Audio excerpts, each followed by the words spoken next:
On today's episode, I catch up with my old friend Brett Gosling.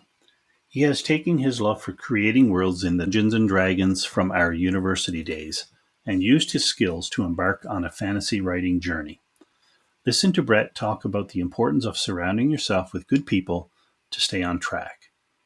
And if you love fantasy writing, you won't want to miss the excerpt from Brett's upcoming novel, Redsword's Rising. This is the Brewing Fiction Podcast.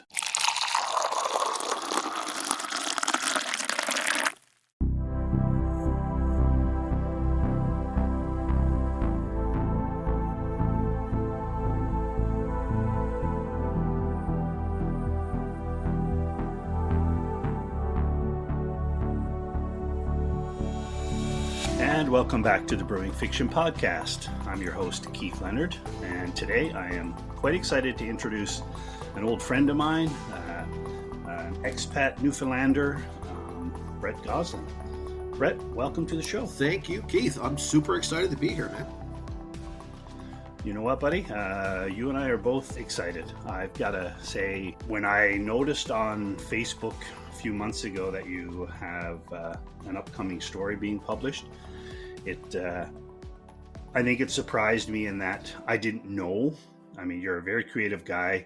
From when we met in university, you've always been creative. So I was surprised that I am surprised. So welcome, and thank you for taking the time to talk to me. And let's get into the Brewing Fiction Podcast. All right, let's do it.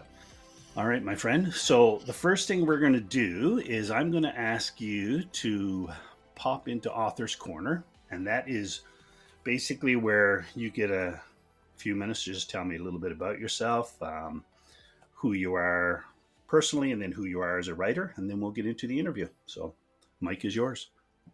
All righty. Well, like you said, expat Newfoundlander. I'm living in Halifax right now. I moved up here in 2003. And just kind of, I went through university, and kind of did all the normal stuff. Went through university, got my degree. Went and got a job that had nothing to do with my degree, like most people, like us all, yeah, like us all. And I was working with a financial services company in Newfoundland, which is hilarious because I hate money. I love to spend money. I was going to say, you don't hate money, you just hate the process of money. Yeah, precisely. Yeah, and as part of that career, they opened up a new office in Halifax, asked me if I wanted to go, and I hadn't really been anywhere at that point, so I moved up here and got into a relationship. Had my daughter, Lavina, who I love dearly. She just graduated high school last year, and she's trying to find herself. She's a bit of a writer too, so you never know, you might have her on your podcast one day. I would love to. Yeah.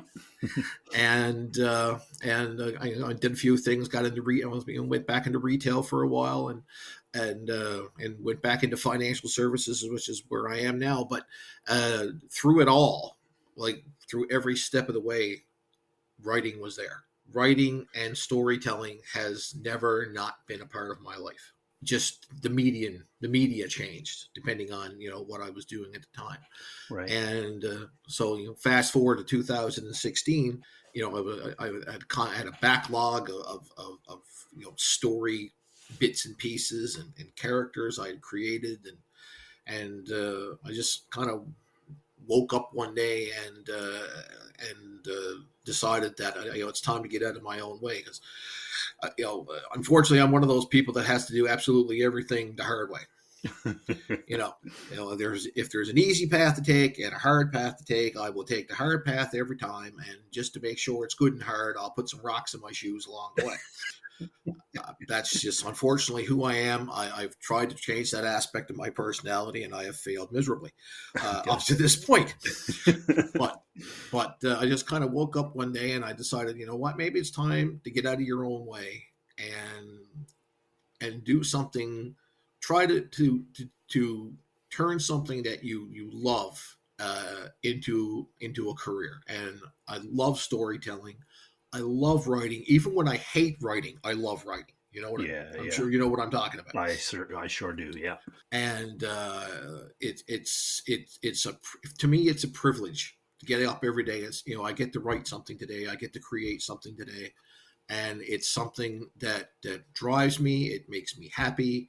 It firmly puts me in the mindset that my best years are ahead of me, not behind me.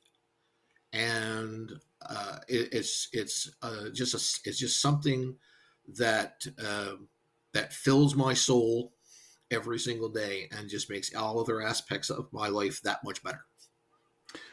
Well, what a shame it took so long to for you to realize that. Hey, Absolutely, but like I said, that's the hard way. So there we were.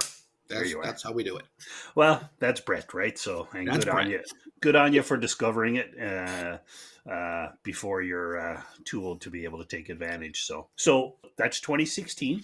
We're now 2024. So you've had some time to develop your craft. It's going to be part of the interview, but can you just share with me um, just how much um, you have, how much work you have waiting in the wings? We talked offline about an upcoming book you have. Obviously, Mm-hmm. your story, Just Another Friday Night, is already submitted and going to be published. So, but I mean, what about all the tidbits you talk about you've written? Like, how much work do you have on the side? Well, I'm pretty good at finishing my work. That's one of the things Oh, teach me, that bud. I don't have a great deal of great many loose threads kind of Okay. floating out there. I mean, I do have some. Obviously, I don't think there's any writer that doesn't have some floating around. Um, but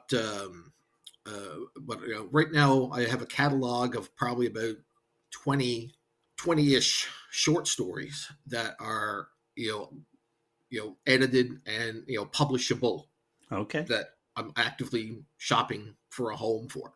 Nice. Um, uh, just Another Friday Night was lucky for me. It was one that stuck. Yeah. So at any given time, I have anywhere from a half dozen plus stories, kind of out there in various people's hands being read, and looking for that next publishable story that confirms that this wasn't a fluke, you know. Right. And of course, through most of that time, I've been working on this novel, which is going to be the first in I'm hoping to be a seven book series. Wow. I just kind of have to step up the pace a little bit, because I mean I've been working with this one on and off for close to a decade. But in my defense, I've written and rewritten the thing 3 times. So I mean, three There. or four Yeah. times. Yeah. So I just one story, 4 novels, sort of thing. But Yeah. I've So many of us authors say the same thing, Brett. Edit and edit and edit. And that's one of the things I'm trying to learn is, you know what, get it down first, go back later and edit. But I still, whether I write a line and edit it 4 times, or I write a novel and edit it 20 times, it's still going to take me 10 years to get one out. So I feel your pain. Well, I'm hoping now. I like the joke that I'm learning all of the ways not to write a novel. Yeah. And once I've eliminated all of those, whatever is left over, that's the way to do it. There you And I'll go. just kind of repeat that format for the other 6. Uh, Try to knock those out in around the 18-month mark instead There of you the go. 18-year mark. Yeah. Yeah. So why don't you tell me a little bit about it? We're gonna go off track here a little bit since we're talking about it. Why don't you tell me? It's a fantasy novel, correct? Or a Yep. fantasy series, I guess I should say, with 7 novels in mind. Yep. You have your basic idea of obviously where it started and where it's going to end. Yep. I pretty much, I got a pretty good idea where everything is going. Um, I am, I am a very firmly in the camp of a pantser. Yeah, Uh, gotcha. Me too. so it's the middle part that takes the work. The beginning and the end, that's all kind of worked out. It's all the bits in the middle that seem to be that take the time. Yeah. But this one in particular is it's a point of view novel. So I have 5 point of view characters. I can give you a very brief outline. Sure. Yeah. So there are, like I said, there are 5 point of view characters. The first point of view character is named Nails, and Nails is a non-human race called Brunies, very similar, to halflings or hobbits, Okay. and he is a man on the run.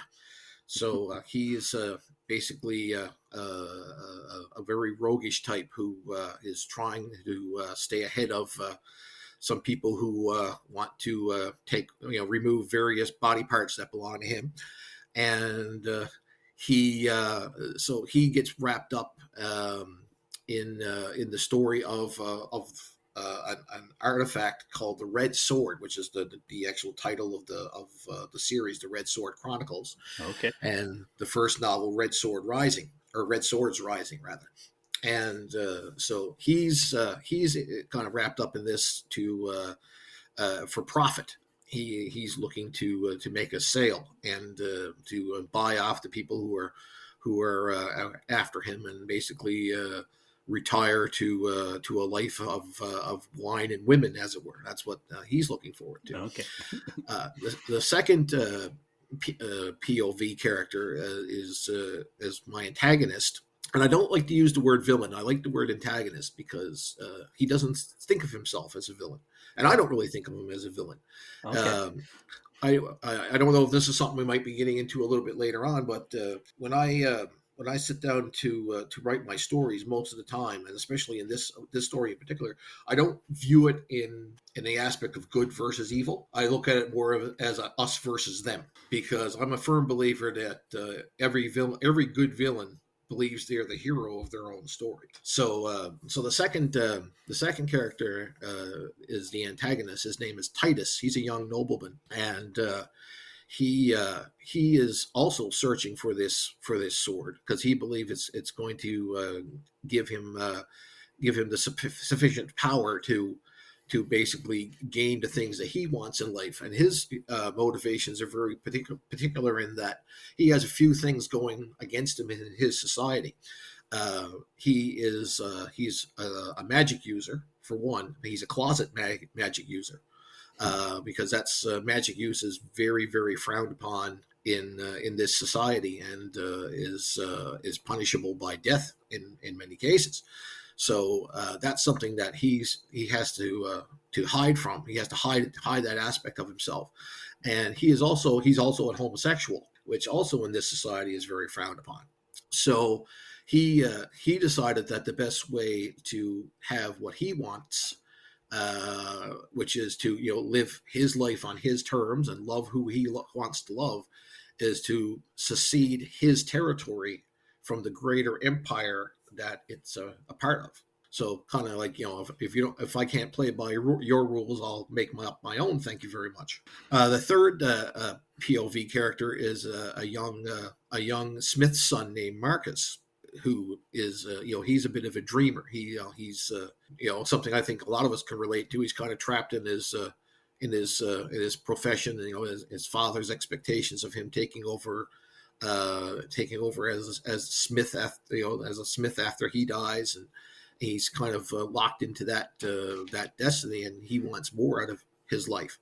And throughout as the novel progresses, he's going to realize that there's a lot more to him than he originally realized, but that and his destiny is sort of going to be tied up with this sword as well, but for a very different and a more sinister purpose. The fourth character is a young half-elf girl named Shay, who is a foundling, an orphan, and kind of being raised in the woods by a grumpy old hermit, which is a character I find, as the years progress, I more and more can relate to. And so he both of them are they're magic users as well, but they exist outside of society. So for the most part, and most of their life, they've been relatively safe from persecution. But they become involved in this tale for the purpose of finding and hopefully destroying this the red sword, believing that it's going to bring a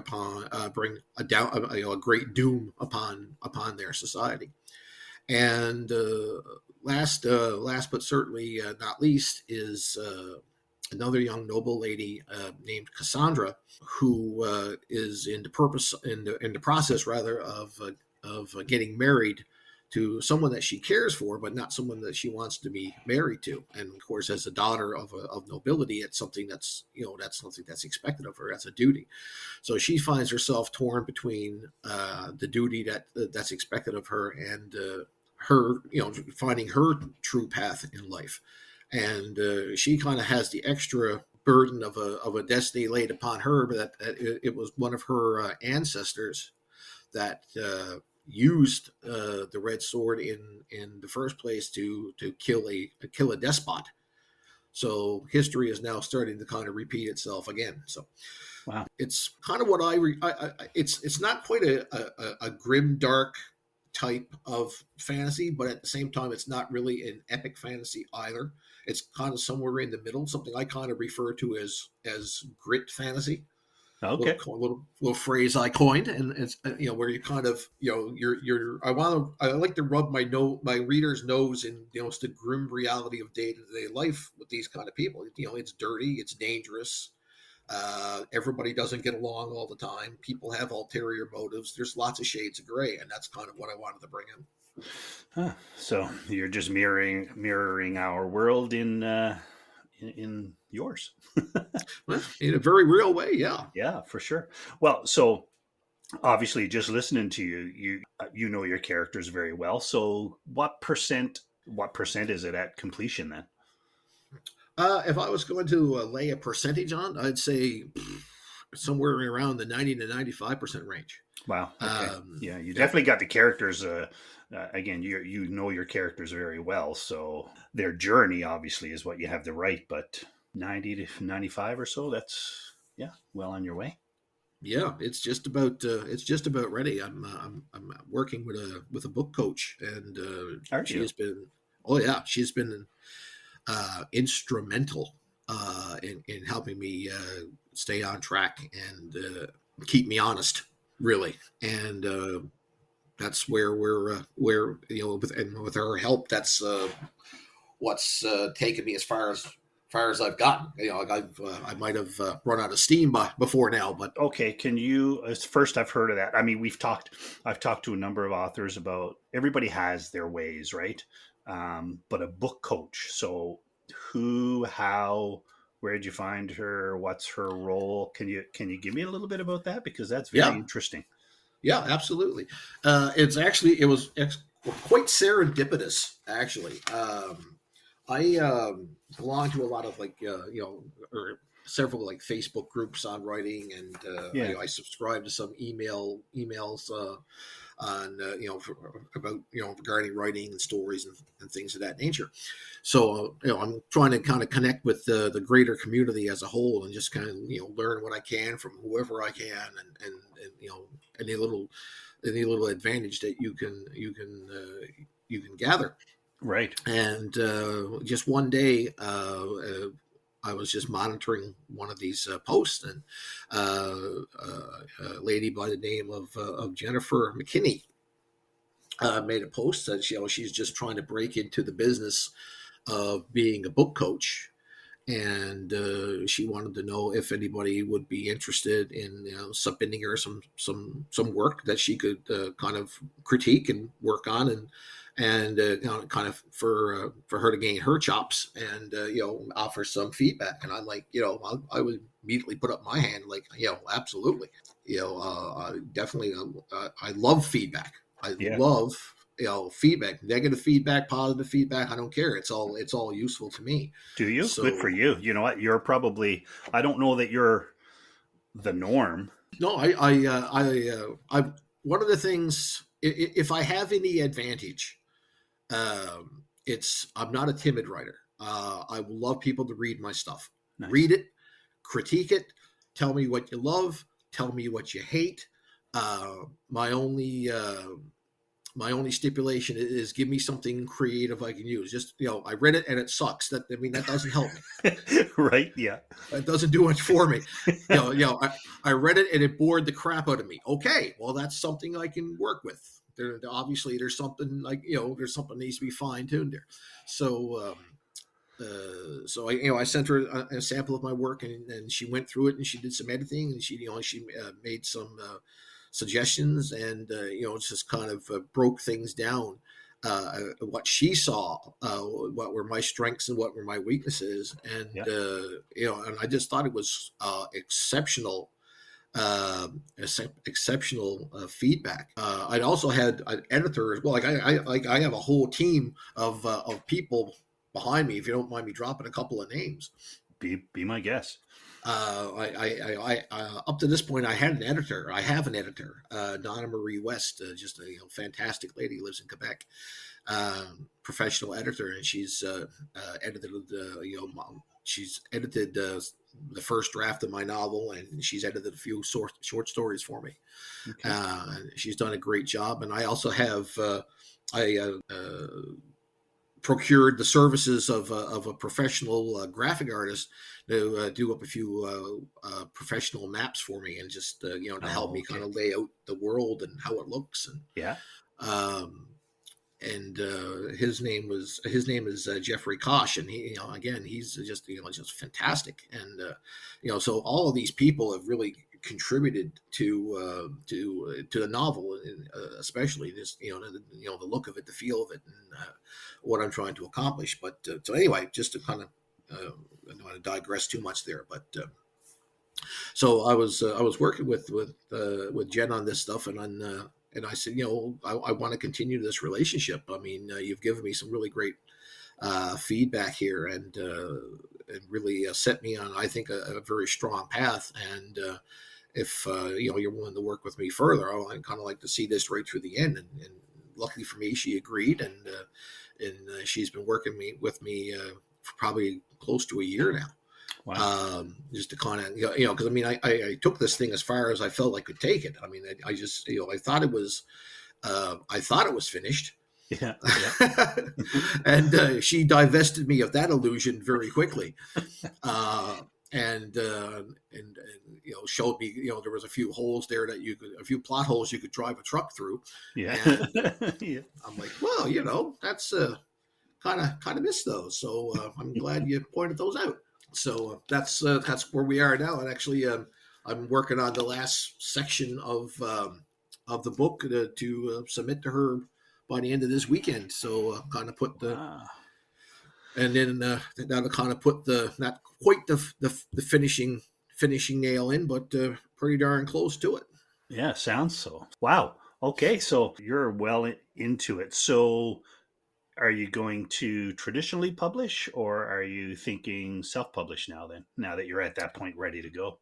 The plan is a traditional publishing. So you're, That was always the route I wanted to take. Now, if yeah, push came to shove and I gave it what I consider to be a reasonable amount of time, understanding as well as I do, this is not a fast process. for sure. Yeah. You measure success in months and years, not in days and weeks. Yes. But I was going to give it. My plan is to give it a reasonable period of time, and if I just can't get any bites, then I would go the self publishing route. But I am a believer in traditional publishing. I mean, certainly self publishing has its place, absolutely. Sure. Yeah. And a lot of people have found great success. But I am a fundamentally lazy person. And I like to leave the profession. I like to let the professionals do their work, and I want the professional marketers to do the marketing, and the professional typesetters to do the typesetting, and I'll just do the writing. Thank you very much. There you go. Okay. I didn't realize you were that far along with the novel side of things. I know you've got some short stories and stuff. All right, buddy, I'm going to go back to the script here. And, we may revisit this a little bit later in your interview, but I'm just going to we're going to have a little bit of fun here. We always like to throw some word pairs out. We call it Fast Five. And what this is get to know you a little bit more in terms of your habits, what you like, what you don't like, so on and so forth. It's just a little bit of Let's fun. let's do it. All right, buddy. So Fast Five, here we go. iOS or Android? Android all the way. Paperback or ebook? Ebook. I have embraced technology. Have you? Yes, I have. Okay, so would you say you read everything on ebook now, or do you still crack the spine once in a while? The vast majority of things are I read an ebook now. Wow. Okay. I just love the idea of having access to my entire library wherever I go. Well, that's a good way to look at it. You know what? I when I put this on paper here, I was like, I already know he's going to choose paperback. So you shocked me. Okay. Library or bookstore? Library. Are you a daytime or a nighttime writer? I am a nighttime writer. I write almost every evening for a couple of hours most evenings, and a little bit different on the weekends, but where I work during the day, and the evening is kind of where my free time is, and that's where I invest in my writing time. Fair. And now I don't even know the answer to this: pen or keyboard? Keyboard. But it's funny you should shocked mention me that. Again, buddy, because I was thinking pen. So you know, I don't know you anymore, Brett. Well, I've changed a little bit in 20, whatever it's been, 25 years, Right. 24 years. I've changed. Yeah. I've evolved a little bit. You have. It's funny. I just invested in a Remarkable. I don't know if you're familiar with it. I haven't figured out how to use it yet, but it's basically like an electronic pad. So I'm not quite sure how to answer keyboard versus pen, because now I'm kind of going back to pen, but it's an electronic pen. So wow, so you write on the pad and it transcribes it to text on a computer, or what? Yeah, that's apparently one of his functions. I'm still trying to figure out how to turn it on. Okay. Shit, I hope it has a power button or you're screwed, hey? All right, Brett. Well, let's slide on into the interview here, because you've got not only our listeners' interest, but you've got my curiosity piqued just because you're a different guy than I remember. So, which I guess I shouldn't be surprised. 25 years is a long time, right? But imagine what I'll look like in 25 years from now. Right? All right, buddy. So obviously your appearance here on the Brewing Fiction podcast was triggered initially by the publishing of Just Another Friday Night, and that is in an anthology called The Underdog's Rise, Volume 2. So can you share how that all transpired from submission to acceptance? Yeah, it was actually a fairly linear process. Like I think I mentioned to you earlier, I subscribed to a few mailing lists, right? And one of those, if I remember, I want to make sure I got my facts straight. I believe this one was the Freedom with Writing mailing list that I'm part of, and every so often, a couple times a month, I get notifications of certain periodicals and certain magazines that are looking for submissions. Actively looking for submissions. Yeah. And so I basically, go through this list, and I try to match what they're looking for, or what I think they're looking for, with a story that I've already written or I'm in the process of writing. Right. Because, like I said, I got a fairly decent sized little catalog here that I can kind of choose from. Yeah. And so this one came up for Underdog Press. They were looking for submissions for their new anthology, The Underdog's Rise.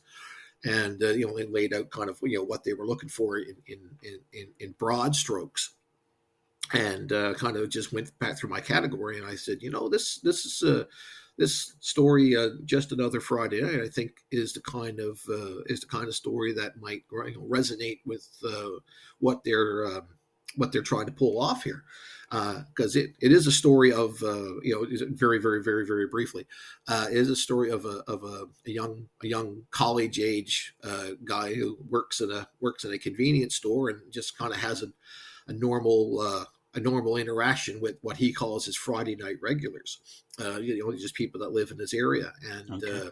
but what kind of makes the story a little different is that it's set in a world with superheroes. So he,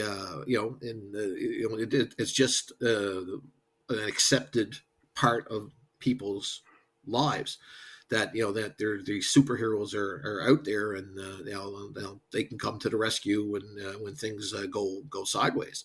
Okay. But he finds himself in a situation where there is nobody to really come and rescue him, and he has to rescue himself, and kind of dig down and find kind of the superhero within, sort of thing. So and I thought it would be I thought it was a good fit. So I just went through the submission process, and that's one thing that for those new writers out there, pay attention to what they are asking for.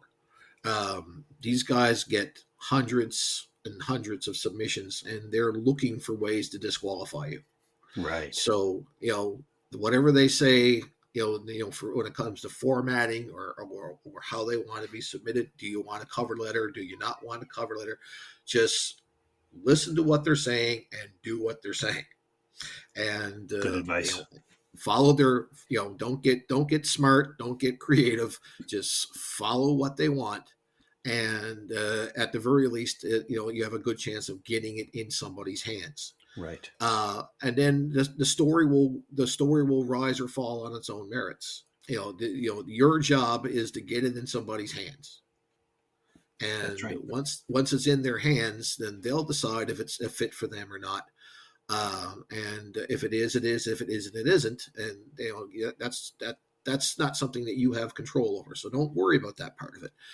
You control what you can control, which is presenting the story that you want to tell in the best possible light. And so that's what I focused on. And so I went through the submission. And honestly, Keith, the way I kind of keep my sanity in these situations is I submit it, and then I just don't dwell on it. Right. Yeah. Very You, important. you shoot your shot, and that's it. Move on to something else, and Right. which is what I did. And days went by, weeks went by. I really wasn't paying much attention to it. I was working on my other projects, and then one day I get an email saying, "Yep, congratulations, we want to use your story for our anthology, and we just need a couple of tweaks here and there to bring it up to what we want. And are you in or out?" And I was most decidedly in, and I made the changes that they asked me to make, which were very, very minor, Right. very minor, Right. little tweaks that they asked me to make, and resubmitted it. Waited some more, and then I got that email that we are all waiting for, and with a contract in it saying, "Sign here. Here's what we're going to give you. Here's the timeline. Just sign here, and it's a done deal." Wow. Exciting. That must have been, I know the final email, but that first one must have been, you must have been over the moon getting I that. hopped around like a giddy schoolgirl. I bet you did. Yes. Yeah. And it was funny because I actually got that email at work. Oh, you still have your So job? I kind of bounced out of my office, bounced around, and I actually my manager is a great lady who is very supportive of my outside work activities, and she was only too happy to hear about my good fortune. So, but Nice. yeah, it was there wasn't a lot of dignity involved in that reaction, and you know what? I make no apology for that. You should not. Cool. All right. So that is due. When is the anthology due to be published? And my understanding right now is it's going to be coming out in September. September. We'll have to keep I an eye don't on have a that. firm date on that yet, but Okay. they're kind of putting the dotting the i's and crossing the t's, so to speak. But Of course. September is what they're telling me. Okay. Well, you and I will keep in contact for sure, and I'm looking forward to it, and we'll get it out to the listeners as well when it does come. All right. So previously we talked about you started writing to publish in 2016 or around about. Was there a trigger again?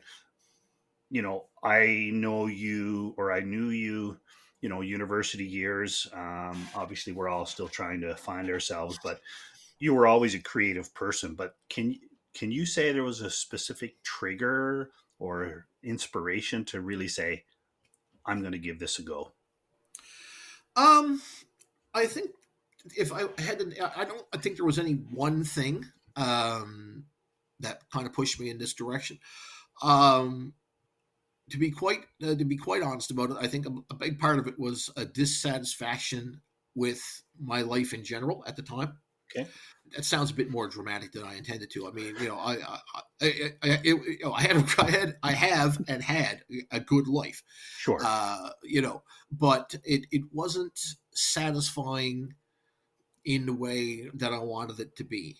I think That's we all kind of know when we're just going through the motions versus embracing our passions. right. I mean, every single person out there right now, every person listening to this, you and me, we all have things that we love and what we're passionate about and that make us happy. Yes. And unfortunately, sometimes these things are not something that are easily monetized. And in a society, the society we live in, you have to make a living. You have responsibilities. I mean, you're a husband. I'm a husband. You're a father. I'm a father. Things like mortgages and car payments and all this sort of thing. That these things have to be addressed. So you get up, you put on your big boy clothes, you go out and you do what you got to do. But in some cases, just paying the bills is not enough. Yeah. And I kind of woke up one day and I was looking at my life and I'm like, I'm content in that by any kind of reasonable metric I'm doing well. I mean, I have a decent job, I'm making a decent income, I have a woman I love who loves me, and I have a great kid, and I have all these things. I have a dog. I mean, I have all these things. Well, I didn't have the dog at the time. I have all these. I have all this. By anybody's measurable metric, I'm doing well for myself. But Sure. there's still this little voice inside of me that say, I think there's more. I think there's Gotcha. more that you can do that could really embrace what your passions are. And like I said to you, I just unfortunately I kind of have to do everything the long and hard way. If there's a hard way to do it, I'll find it, and if there's an easy way to do it, I'll avoid it. And Yeah. that's just part of my unfortunate part of my personality. And it was just I've always been an avid reader, as most writers are, and I'm like, well, why not me? Yeah. Uh, why can't I do this? Why can't I you know do something that I love and that fulfills me and it excites me every day? From that, monetization is really only just an added bonus. If you can find happiness, It's a and byproduct. absolutely, like my writing was my wife Joy saying, "Honey, you need to find a hobby." Because I'm driving her nuts, right? I mean, kids are grown. We lost our dogs. There's just a lot of things happen where you're walking around your house aimlessly trying to find things to do. I speak for myself, and maybe there's other listeners out there who feel the same way. But so mine came from my wife saying, "Find yourself a hobby," and And get out of my way. yeah, get to the basement and write a story. No, it didn't come from that, but thankfully I did because I look forward to it when I'm at work. I look forward to it when I get home. I look forward to it when I'm in bed and an idea pops in my mind and I gotta get up and scribble an idea. Like, yeah, thankfully I found it. So thankfully There's no, you realized a lot of other people probably realized that you could do it before you did, right? yeah, I think that may have well been the case. Yeah. It is something. It's something you have to feel it. And I mean, I can't remember. I can't remember who. I'm probably going to butcher this quote, but I read a quote from somebody, and it really I can't remember who it was for the life of me, but it really resonated at the time. And they they say he said, you don't become a writer, you discover you're a writer. Yeah. Nice. And that's why when you first asked me, it's like, well, how long have you been doing this? I said, well, I mean, I've been telling stories my whole life. Yeah. Yeah. I wrote my first short story when I was 6 years old, Right. and start to end, I finished it. It was the quality of a 6 year old writing a story, but even back then, it was just it just gave me that thrill that this is something I created, I brought into the world. It didn't Yeah. exist before now, and now it does. And love it or hate it, I did it. And that creative process, that ability to build something from nothing. I think that's in a lot of cases that's a fundamental part of who we are. And Yeah. just the joy. Not to be overly dramatic about it, but it's almost like bringing in a new life into the world in a very real way. I mean, Absolutely. this was something that didn't exist before, and now it gives you it gives me a sense of great satisfaction. I mean, I know I write it. Writers say, I write for myself. I don't, and I do write for myself to a certain extent. But Yeah. I kind of consider myself a storyteller first, and a storyteller wants an audience, and that's always been a part of it. And that's why I'm not afraid to get people to write my work. I don't care what stage of the process it's in. Yeah. It doesn't have to be perfectly polished for all that people. I'll let people read my notebook scribbles. I don't care. Read it. Tell me what you think. Do you love it? Do you hate it? Why do you love it? Why do you hate it? Give me some feedback. Point me in a direction that maybe I haven't thought of. Anything Yeah. is useful, and it's all part. And I just love that whole process from the first word right to the final period.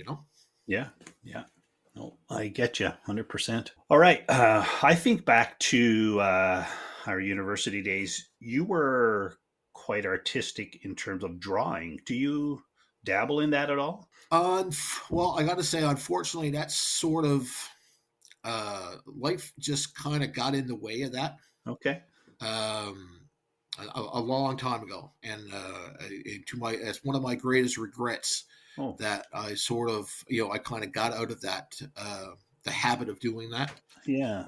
And it was one of those things where if you don't use it, you lose it. And because I hadn't used it for so long, I sort of lost my passion for it. I had a great deal of passion for Yeah. it. And you had But a great deal of skill too. I mean, I remember, did you not illustrate a children's book back in the day, right? I did. Or Yeah, I a did. number of them, Yeah, that was a long time ago. right? But yeah, I did do that, You did and so. and Yeah. I enjoyed that experience as well. I kind of feel like my desire to create kind of evolved from one medium to another, Yeah. and it's I still haven't completely um, tossed out the idea that maybe one day I could go back to it, and I kind of feel like I'd be starting from scratch. But Hmm. but Maybe it's and like riding a bike, Maybe once you get it in your mind that you're going to do it, you just jump on and go again. that's entirely possible. At least I could do my own graphic novels or something, if nothing else. Yeah, Uh, or yeah, yeah, but I kind of feel like the writing aspect, as much joy and pleasure and satisfaction as I got out of drawing, uh, I get a great deal more out of writing. good. And I'm sure your audience will as well. So I don't think there's anybody disappointed in you evolving. All right, sir. If you could have dinner with any author, living or dead, who would it be? That would be a gentleman by the name of Joel Rosenberg, who unfortunately is no longer with us. Okay. But I would very much love to have sat down and had dinner with him and picked his brain. He is uh, a great influence on my writing style and my writing philosophy. And he also just so happened to write my favorite novel series ever, The Guardians of the Flame. I don't know if you've ever read it. I have not. No. It started off as a 5 book series, and then he just kept adding one offs. So I think the total anywhere along the lines of, I think there's like 12, 11, 12 books now in total. And is that Um, fantasy? Fantasy yeah, series? that was fantasy. And Nice. actually, it's funny because the first series it's about a bunch of college aged role players who get Yeah. sucked into their game world. So yeah, that Hmm. didn't resonate at all, did No, right? it? So that got my attention right away. But one of the things, one of the big influences, again, he had a very gritty writing style, and before George R. Martin and Song of Ice and Fire popularized it, he was killing off characters in the early '80s, Nice. um, and he also liked to rub his readers' nose in the gritty reality of what a fantasy world is. 'Cause, I mean, I'm a huge fantasy lover, I'm a mythology lover, Yeah. medieval stories, but when you sit down and kind of, would you really want to live in that world day to day? With the dirt and the grime and the excrement underfoot, and and people deciding that I don't like your face, so I'm going to stick a sword in it, and just it's not a a, a dark, dangerous place, and he wasn't afraid to really that aspect of it out there. He kind of took a little bit of the polish off the fantasy, and Wow. it Okay. really resonated with me. I that sounds like something that I would enjoy as well. So I'll definitely look that up after and see if it's if it's a road I'd like to go down. I mean, I am currently listening to the latest Stephen King short story collection here. I'm a huge Stephen King fan, but beyond that, we'll see. Maybe that is a series that might interest me until you get yours published. And so you're telling me that if I read that, I'll be introduced to your style and maybe a little bit of what is to come from you in your series. Yep, there will definitely be some parallels. Absolutely. Awesome. Looking forward to that, Brett. So obviously, I think I know the answer. Your bio says you're a fantasy, sci-fi, and horror writer. Your favorite genre obviously is fantasy. That the fact that you're diving into at least a 7 book series. Do you dabble with the other two at all, or is that kind of past Brett? No, no, absolutely. I still, I'd say, if you looked at my short story catalog right now, it's probably quite a bit of there's quite a bit of horror in there. Okay, Um, you know, not like I don't really go too much for the gory sort of thing. I gotcha. don't. I mean, I'm not afraid of that. Yeah.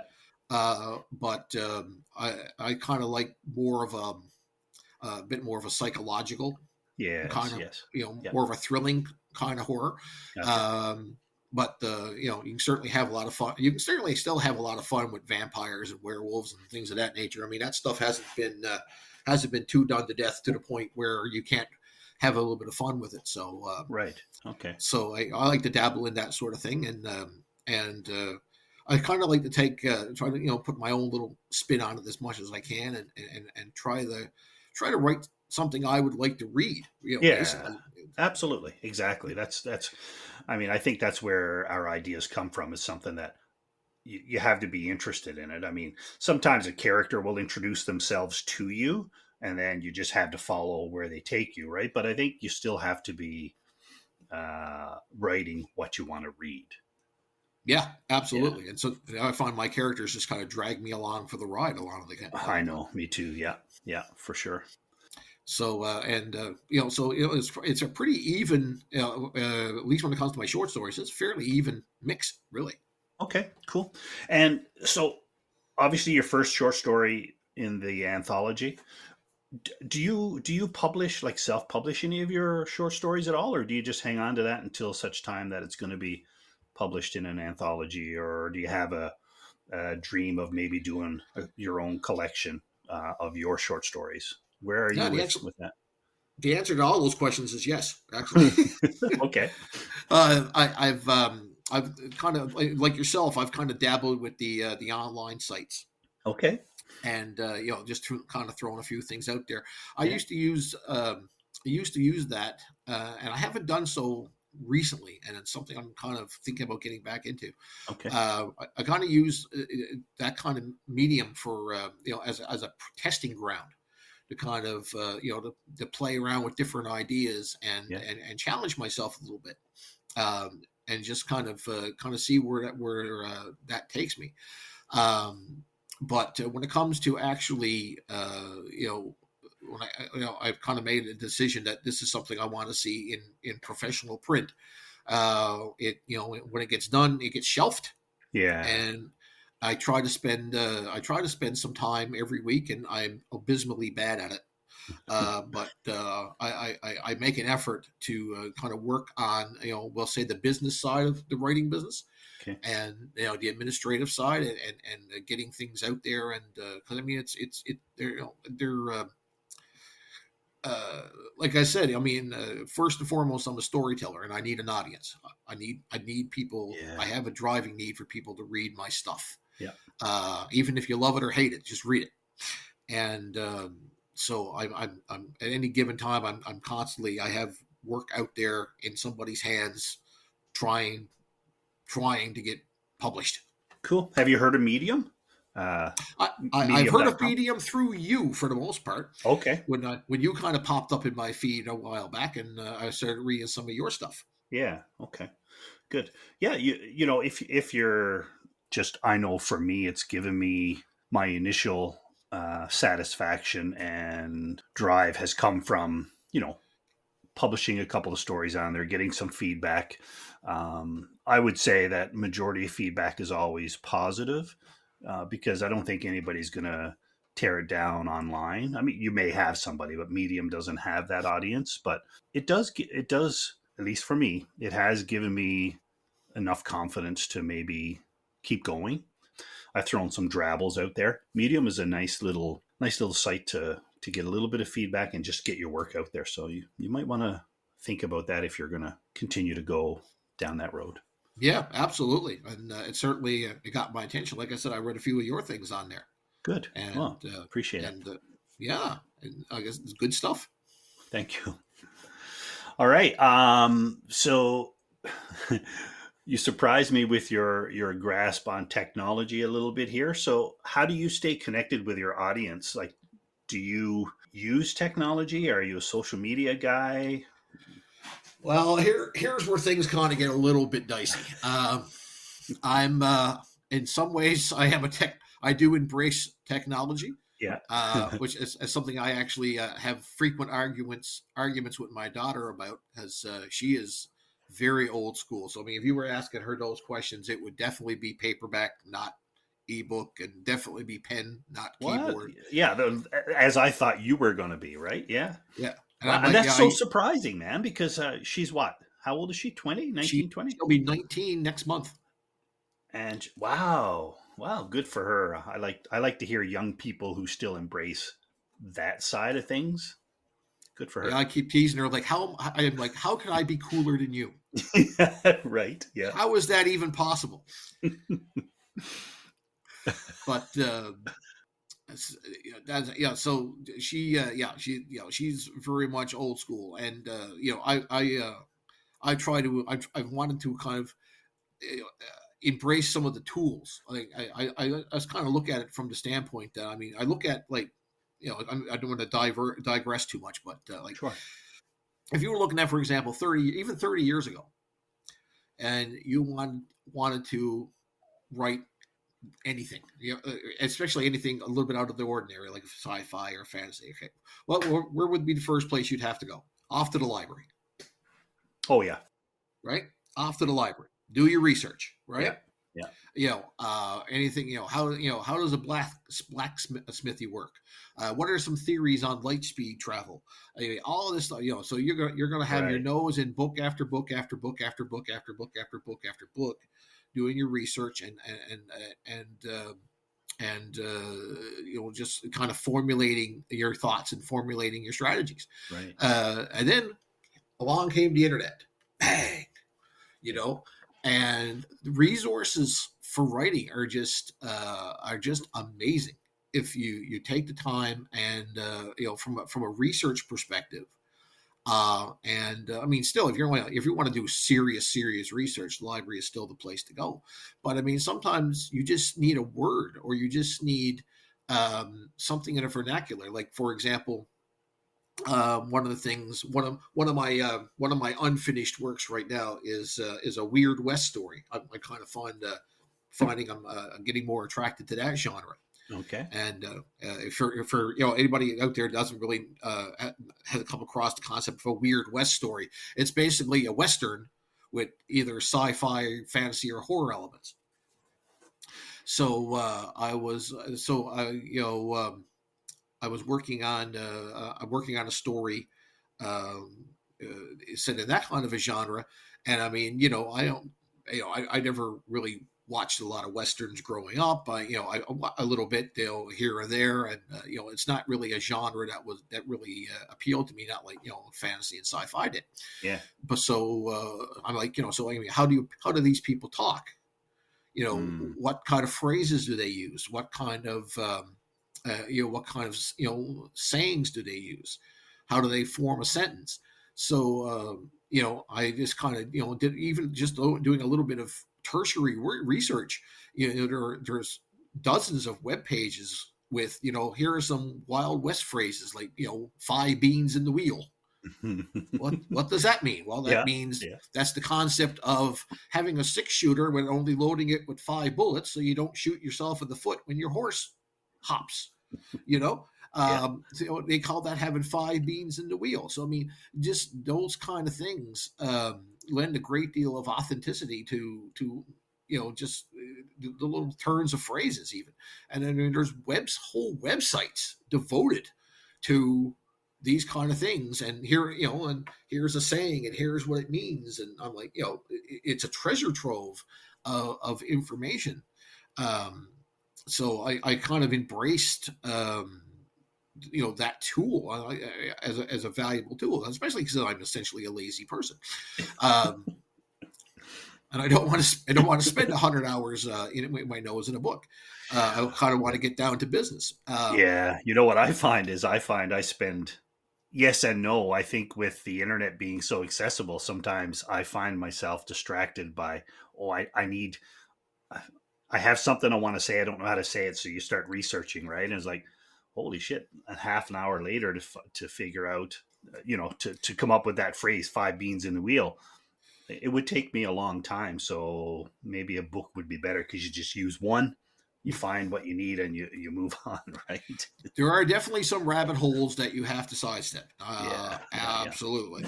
Now, getting back to what you're saying about social media and connecting with the audience, this is sort of an aspect of writing that I'm still kind of figuring out because, well, Okay. really up until now, I haven't really had an audience per se. I Mm. have to a certain extent.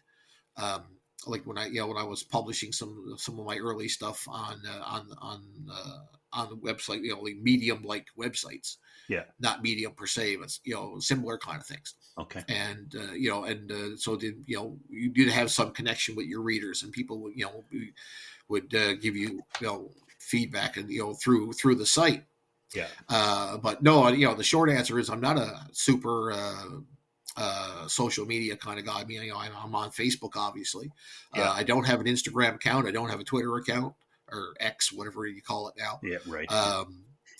But again, I kind of see the value of. But on the one hand, I'm struggling with the seeing that as another tool. On the other hand, there's the old grandpa in me that's yelling at teenagers to get off my lawn, which kind of feels like social media might be contributing to the downfall of society. So I'm kind of I'm struggling with these two things and trying to reconcile them. So I'm kind of looking for younger, cooler people to kind of help me You need to bring help somebody me else on your team, right?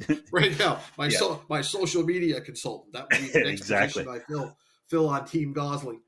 It's interesting you said that because I know with the podcast, and my writing has kind of taken a backseat to the podcast just because I want to get some traction. I want to get it out there, right? And you know, it. I'm learning so much that I'm like, I'm all in right now. But the one thing that I'm struggling with is social media, and my co-host Heather. I'll just say she does not consider herself an expert, but I'll be honest with you.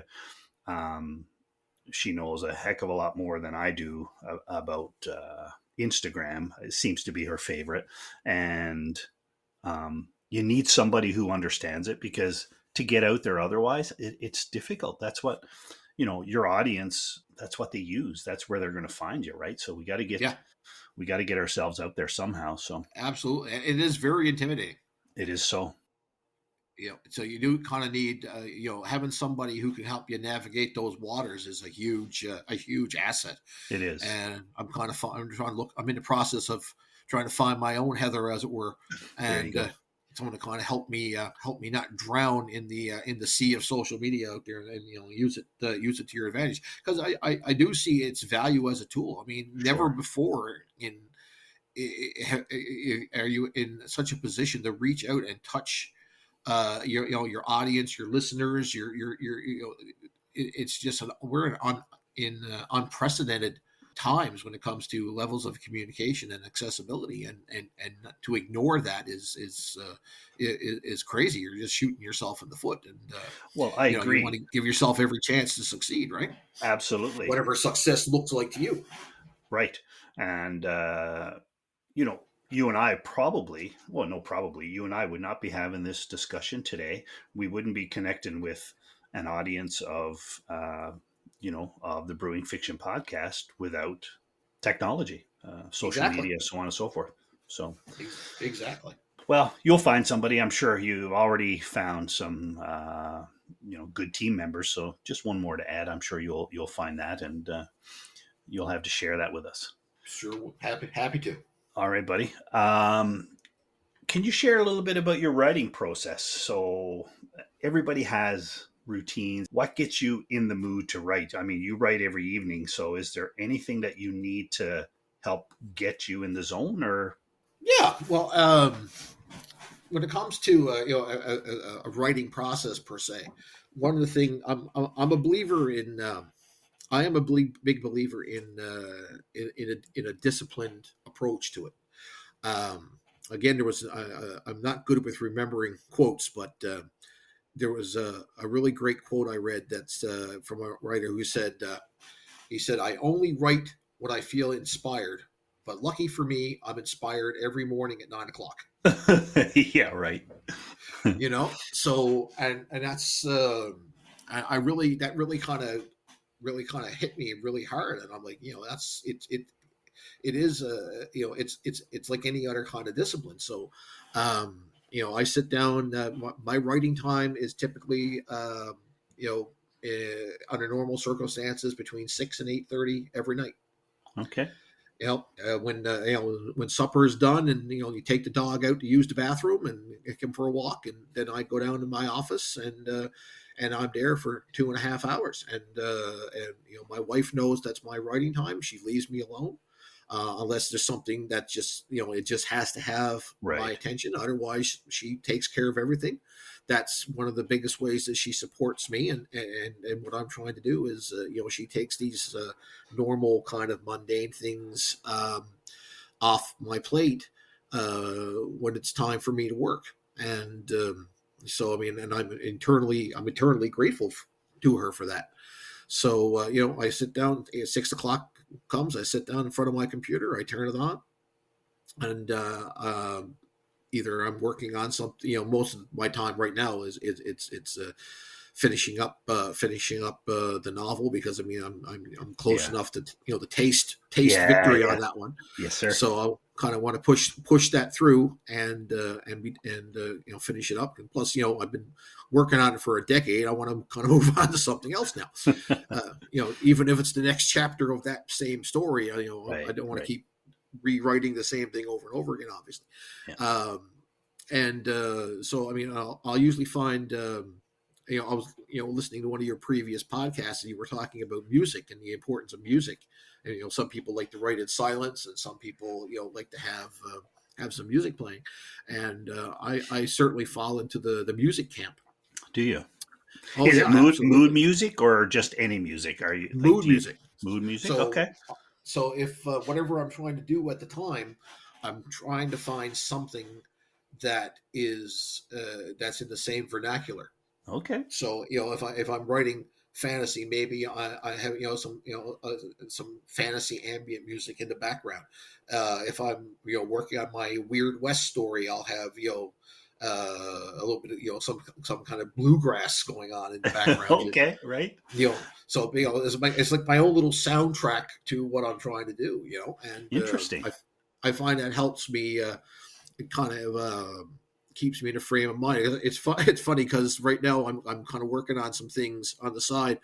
I'm working on I'm developing the broader world for from that my novel is set, and one of the places that is going to figure prominently in the later books is an area of the world that has some similarities to East India.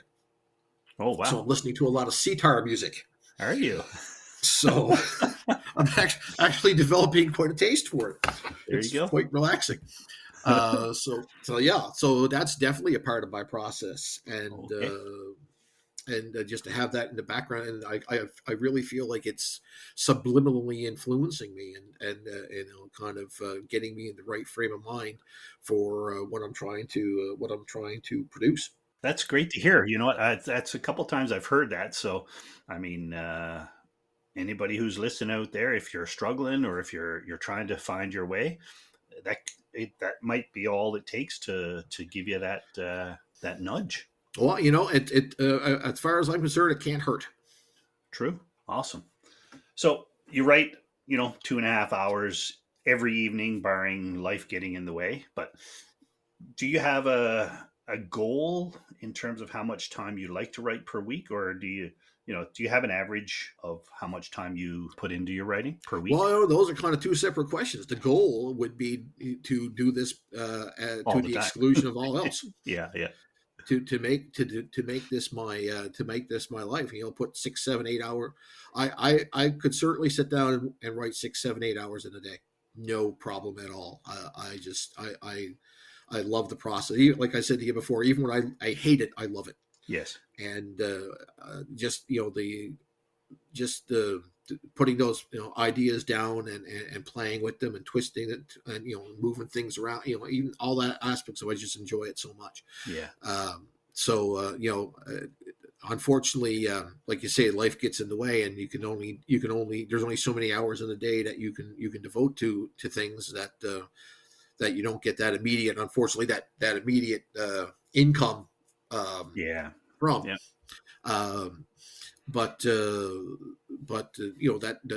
two and a half hours a night is very, very precious to me, and that's it's something I try to be very, very consistent on, barring extenuating circumstances. For And sure. then on the weekends, I'll put in the same amount of time again, depending again on what's going on. If, the weekends are kind of a little bit of a wild card. I mean, if we don't have anything going on, family wise or whatever, and that's an opportunity for me to kind of catch up with things that might have maybe haven't gone my way throughout the week. Or I can spend a little bit of time on the admin side of it, and kind of figuring out what my next move is, to get my work out there. But it's great to hear something works for everybody. You just got to find that. Well, it's what I think a big part of it is how you approach the whole process philosophically. I've always been a strong believer that in any creative process, whether it's writing, whether it's drawing, is not 10% inspiration and 90% perspiration. Yeah. And I really do believe that. And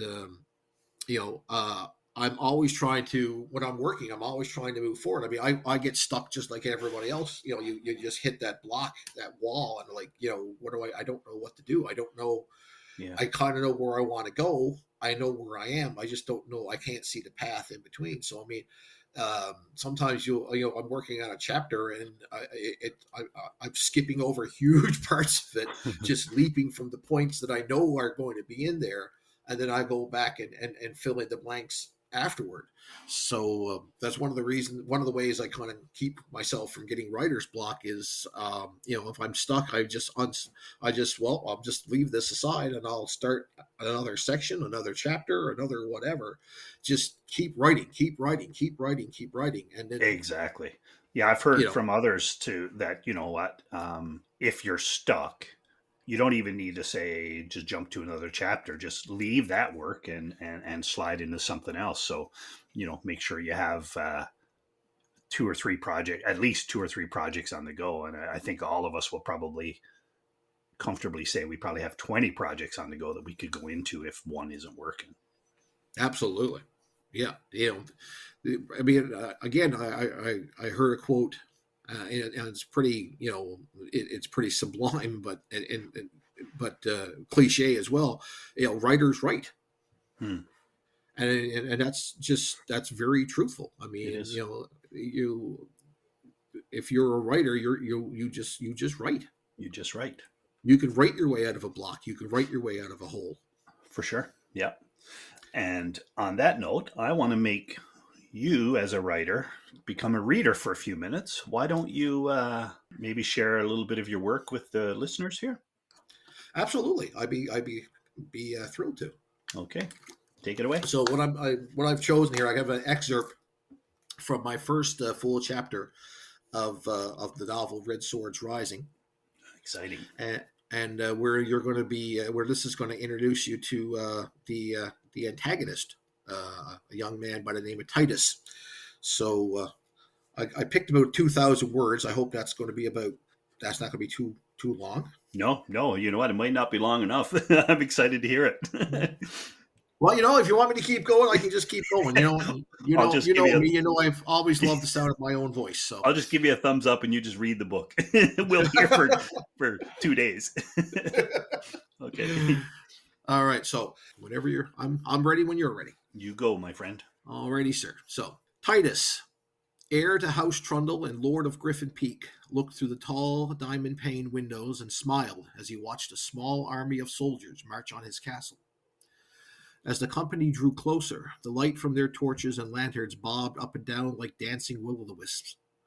Titus knew that at their head was Baron Moon, lord of a somewhat lesser house, and a well-known errand boy for the crown.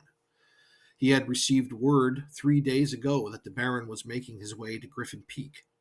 Even before that, rumors of the Emperor's alleged demise had begun to buzz around the castle like flies. Moon was often tasked with duties considered too menial or distasteful for other more prominent lords. The ever-ambitious Baron gobbled up these scraps as if they were a banquet of glories. Titus could only hope that the news the Baron brought with him was worth tolerating the man's presence. The death of a ruler, especially one as revered as Magnus Coronado, often upset a realm's stability, and the timing couldn't have been more fortuitous if Titus had orchestrated the man's demise himself. His hands shook. If the reports were accurate, the Emperor's passing presented a fateful opportunity that both thrilled and terrified him. In an effort to rein in his bolting imagination, Titus allowed himself a moment to survey all that was his. The Lord's study, where he stood, sat at the very top of Sentinel Tower, the tallest tower in Griffin Peak, House Trundle's ancestral home. The view from the study was breathtaking, undoubtedly one of the most beautiful in the Grand Duchy of Lorenzia and perhaps in all of the vast Ostergard Empire. Summer had just melted into fall, Titus's favorite season, and evenings in the castle were particularly chilly this time of year. Knowing his thin blood was no match for the cold, he had already ordered a fire continuously maintained in every hearth and every room in the peak. Gathering his thick red and gold embroidered robes more tightly around him, Titus watched as the sun slowly retreated behind the snow-capped mountains, the black silhouette of their many peaks standing out in stark contrast to the bands of pink, red, and orange painting the sky. Soon, Azul, the largest of the two moons, a bright blue giant that dominated the heavens even during the day, would light up the night like a beacon. Not long after, its pale sister, Moabni, a small rocky orb the color of bleached bone, would follow close behind. On nights when both moons were full, they bathed the world in perpetual twilight. But on nights like tonight, when they waned, the dark was richer and deeper, like a black velvet curtain drawn across the sky.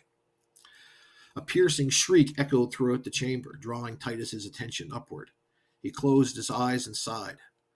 Circling above the ramparts were flocks of winged griffins, with their leonine bodies and eagle-like beaks screeching into the wind like lamenting banshees.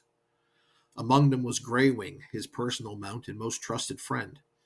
Greywing's ilk had called the Snowcaps home for eons and had no intention of allowing a trivial creature such as man to drive them away. It was in their honor that the ancient castle was named.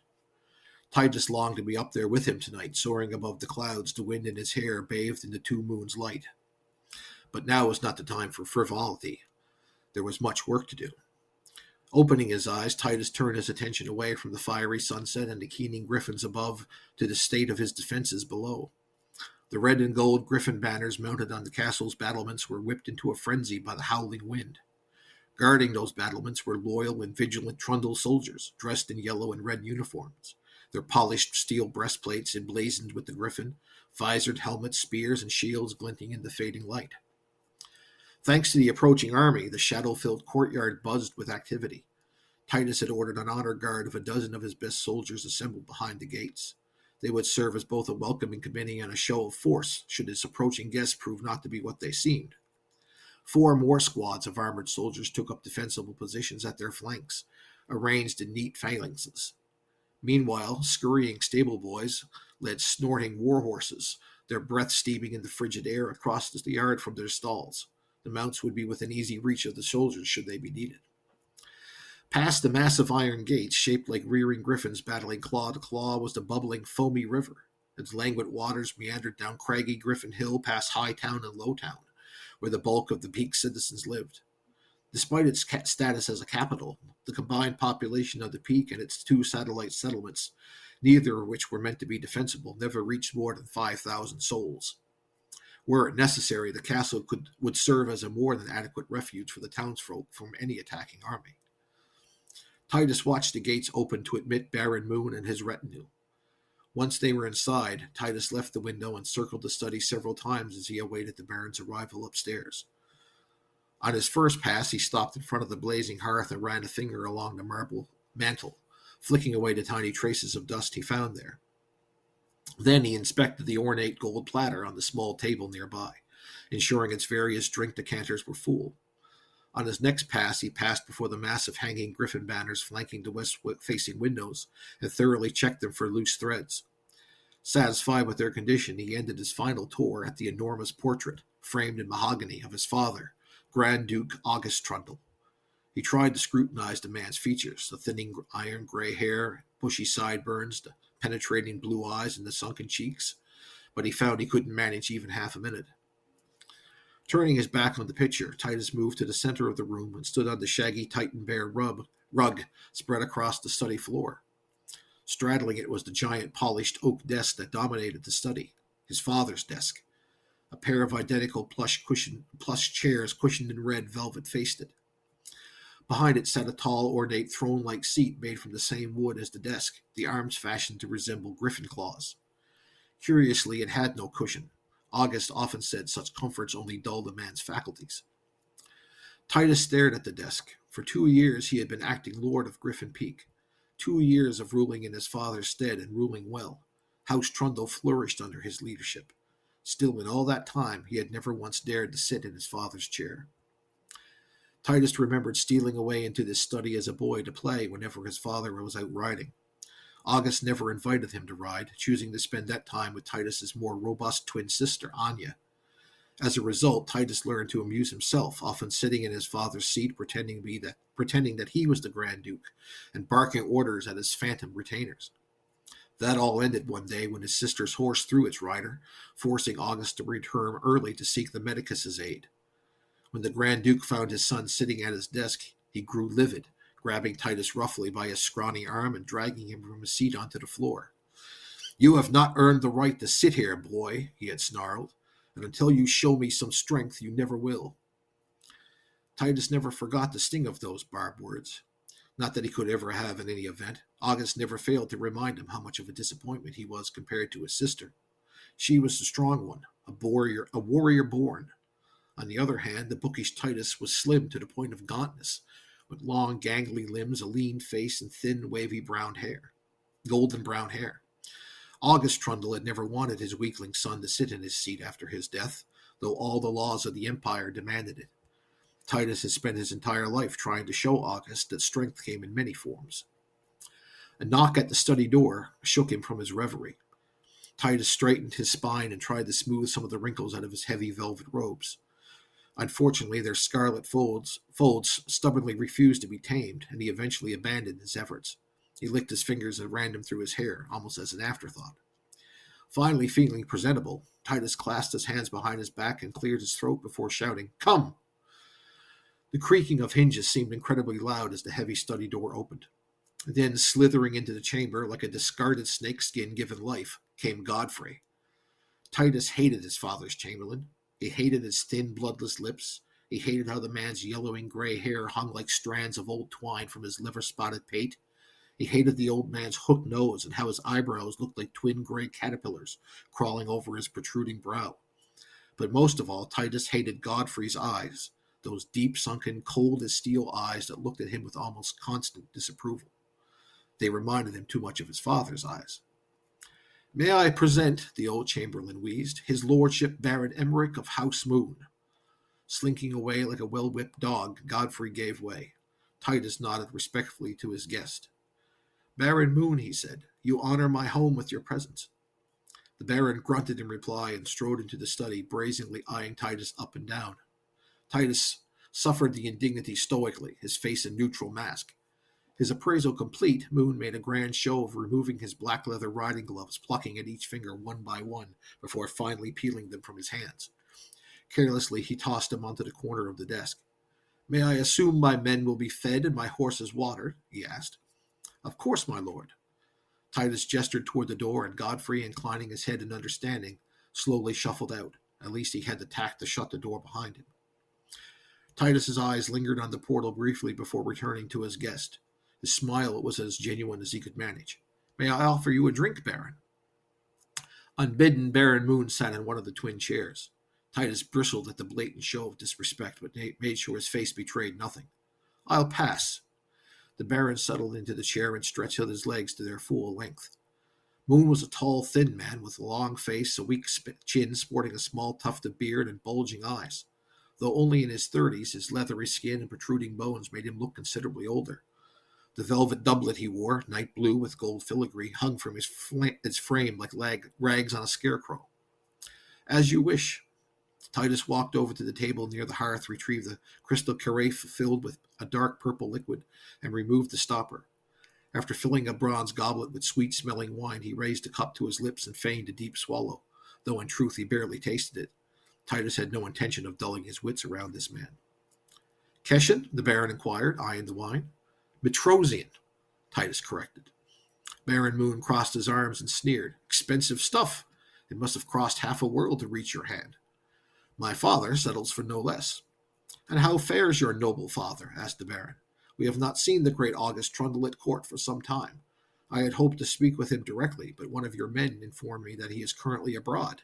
"Kesh, is it? Pity." "My father developed a malady of the lungs many months ago." Titus strolled to the great chair behind the desk and rested a hand on its arm. His medicus hoped a change of climate might be a benefit to him. "I do not know when he will return. However, before his departure, he appointed me acting Lord of the Peak. I speak for him and our house." "Ah," the Baron replied. "Well then, as acting Lord, doubtless you have heard the grim rumor that it is my sad duty to confirm. Our beloved Emperor has died." Yeah, we can keep going if you want. Wow, that sounds Well, awesome, Brett. I appreciate that. Is he so Titus? Will you say maybe an unfair question? One of your favorite characters, then, or I don't know if I'd go so far as to say he's one of my. He's definitely one of. I think they're all my. They're all my favorites. yeah, it's an unfair question. I know. But I kind of think he's one of the most interesting. Okay, There's quite a bit going on beneath the surface with him. He's not he's not easy to kind of peg down, and Right. that's why I find him very interesting. He it doesn't really come out too much in a brief section, but he's got a great deal of contrast. I mean, physically he's not very imposing, but mentally he's very robust. Gotcha. Um, he's very sophisticated. He's very intelligent, but he can also be very rash, and he can also be very brutal, very ruthless, but at Okay. the same time, very thoughtful. So he's very Complicated interesting character. in my Yeah. opinion. Okay. Well, I look forward to that, as I'm sure the listeners will. That's going to be, I guess it may be into next year by the time you get it, but any timeline when you're going to present it to publishing Well, I'm companies? hoping that it's going to be pretty much ready to. It's going to be like finished. Yeah. I'm unfortunately I'm kind of the Michelangelo school of that no work of art is ever finished. It's only Right. abandoned. Yeah. So I'm very much ready to abandon this now. Okay. Um, I'm hoping that everything all the I's will be dotted and the T's crossed by the end of the year, and it will be ready to present to agents either just before Christmas or just after. Good to know. Looking forward to it. Me All right, too. sir. Let's kind of wind down here. What I'm going to ask is, will you share with aspiring authors, any listeners out there who are aspiring to get work published? Do you have, any advice that you would share? Yeah, absolutely. A couple of things. The first thing is the most important piece of advice, in my opinion, is don't be timid. Embrace feedback. I've said it a couple of times here You now. have. Uh, have people read your work. Don't be afraid to have people read your work. Don't be afraid to have people criticize your work. I mean, writing is subjective. You know, Yeah. just because somebody doesn't like an aspect of it doesn't mean that you're a bad writer. It doesn't mean that you have a bad story. Um, but there's always room for improvement. There's always ways to tighten things up. I mean, there are techniques. So embrace that feedback. Don't take it personally. Don't let it demotivate you. Um, if any, feedback to me always motivates me, even if it's what I don't want to hear. Yeah. Nobody wants to hear it. Everybody wants to hear that. Oh my God, this is unbelievable. This is the next War and Peace. You've done it again. Yeah. Everybody wants to hear that. But I mean, the reality is, there's always going to be parts of it that are untidy, parts of it that where there's room for improvement. So don't be afraid of that process. Embrace that process, Good advice. and understanding that it's taking you one step closer to fulfilling that dream. If that is your dream, is to be published or make this as a profession. Yeah. And the other piece of advice is, or one of the other pieces of advice is like I said, writers write, write, write, write, write, write, write, write. That's how you're going to get good. And read. Anybody who's read a lot already knows what makes a good story Right. because you know what you enjoy. Yeah. You know, chances are you're not a weirdo. You're not, what you enjoy in the story, most other people are going to enjoy in the Somebody story. else. Yeah. So you already know what works and what doesn't work because you've read it for yourself. So that's a huge tool in your tool belt. Is that knowledge. And because like I said, it is 10% inspiration, 90% perspiration, and most important of all, is be resilient. Don't give up. I mean, we're talking about I mean, I'm really at the beginning of my journey here. I mean, this is my first published work coming up.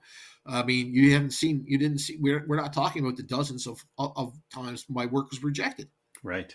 Right. again and again and again and again and again and again and again and again. Yeah. And not because there was, like I said, this is a subjective business. People are going to read it, and some people are going to love it, and some people are going to read it, and it's not going to be a good fit. Um, that doesn't necessarily challenge the merits of the story. It's just it really is being in the right place at the right time. If I can share a little quick with you, real quick, Yeah. just to kind of give you an idea of what I'm talking about. I akin writing to dating in a very real way.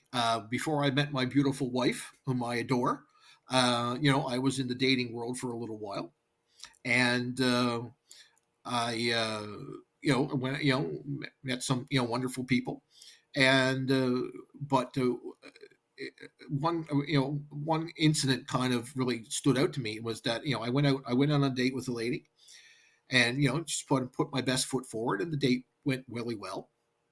She liked me, I liked her, but just for whatever reason it didn't work out in the long run.